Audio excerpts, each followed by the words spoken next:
the return of members of cabinet before the House to answer questions from parliamentarians. President William Ruto, in a memoranda to speakers of the two chambers of parliament at the tail end of last year, proposed a series of constitutional changes, proposing that cabinet secretaries appear in Parliament to respond to questions by MPs to enhance accountability in the executive. He reiterated the same during that four-day cabinet retreat that was held in Nanyuki last week, where he asked the majority leaders of both houses to work with Parliament to find a way to make this possible.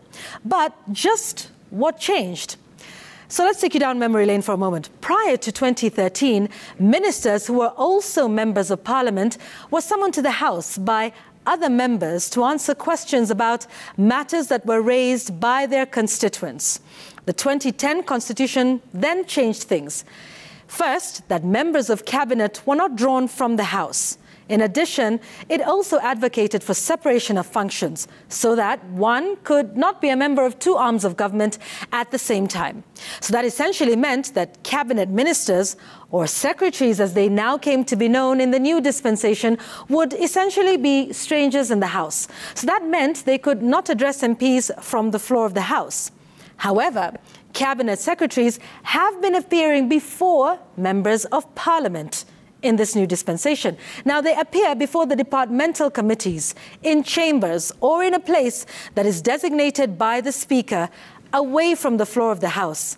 And it is here that they respond to matters under their respective dockets. And this is per Article 153 of the Constitution that states that a cabinet secretary shall attend before a committee of the National Assembly or the Senate when required by the committee, and answer any question concerning a matter for which that cabinet secretary is responsible.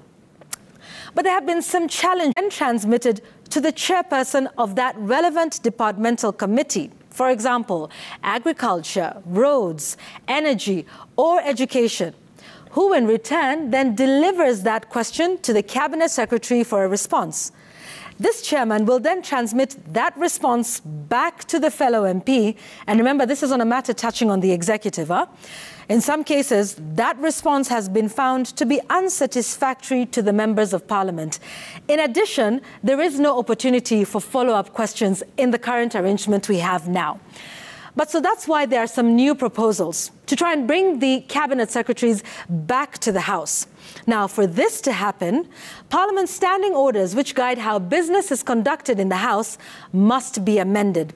And here is the work that has been done on this so far. Now, on the 23rd of November last year, the Speaker of the National Assembly, in his capacity as the chairperson of the Procedure and House Rules Committee, formed a subcommittee to propose a few things. One, the day of the week that should be set aside for question time, the amount of time that would be allocated to it, the number of questions that would be answered during each session. Now, this subcommittee presented their proposals to the main committee. Now, that will be approved during the third week of this month, so that's any time next week. Now, those recommendations or proposals will then be put together into a report and presented to the whole House for possible adoption when Parliament resumes in February. Now, here's a look at what some of those proposals are very specifically. Now, they're proposing that Wednesdays and Thursday afternoons be set aside for cabinet secretaries to answer questions and present reports when required. Now, the House shall give this precedence over all other business before the House. So those MPs will then get to ask their questions as long as they're listed in the order paper for that day. Now, it'll be the majority leader of the House who is essentially providing a link between the executive and the National Assembly, who will liaise between both arms of government to check on things like availability of the CSs to come to the House, and will also prepare a schedule for their appearance. He will then inform the House of the date, the time, and the order that the cabinet secretaries will appear before the House. Now, if the question or questions to the CS are determined as urgent by the Speaker of the National Assembly, then the Cabinet Secretary will have 3 days to respond to the matter that has been raised. Now, also in this arrangement, the MP who asked the question will be allowed another 2 follow-up questions, and any other MP is also allowed 1 more follow-up question. So that cures the issue we addressed earlier. Now, the Speaker would then direct the CS to respond to these follow-up questions with additional information as may be required. Now, as per the Constitution, CSs are required to appear before the departmental committees, right? We've already established that. And so to avoid making any significant changes to the Constitution that would require a referendum, the proposal, we understand, is to turn the whole House into a committee. This is what would enable them appear before the whole House, and it would be in line with Article 153 that I had outlined earlier. Now, also remember, we have the bicameral parliament, and there are specific functions that are undertaken by each house. Now, in this instance, cabinet secretaries are likely to find themselves appearing before the 2 chambers, in some cases to respond to near similar questions, or in other cases to different matters altogether. Now, on this, the Senate Majority Leader, Aaron Cheriot, has his set of proposals on the Cabinet Secretary's question time. This is because, you see, the Senate, for example, largely handles functions that are devolved. However, some of those functions can end up being cross-cutting. For instance, issues like roads, health, security, energy, agriculture, even education that are between both houses. And in instances where the same question or questions have been posed to the CS, the Senate Majority Leader is proposing a joint sitting of Parliament, where a Cabinet Secretary will appear to respond to the questions, where they can save time and address the matters that may be urgent.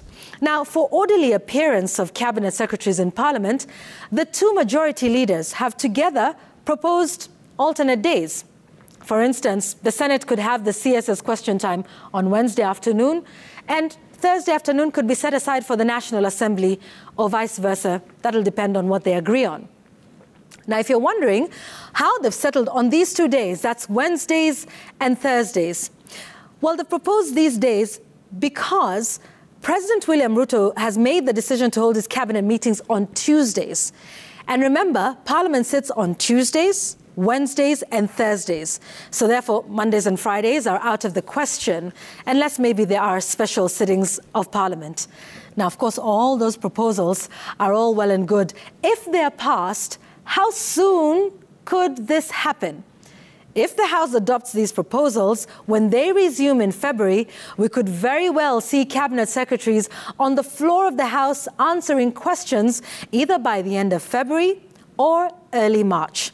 And remember, these questions could come from you, the constituents, forwarded to your MP, seeking a response from the executive. We'll wait to see what happens next month on the floor of the House. Question time.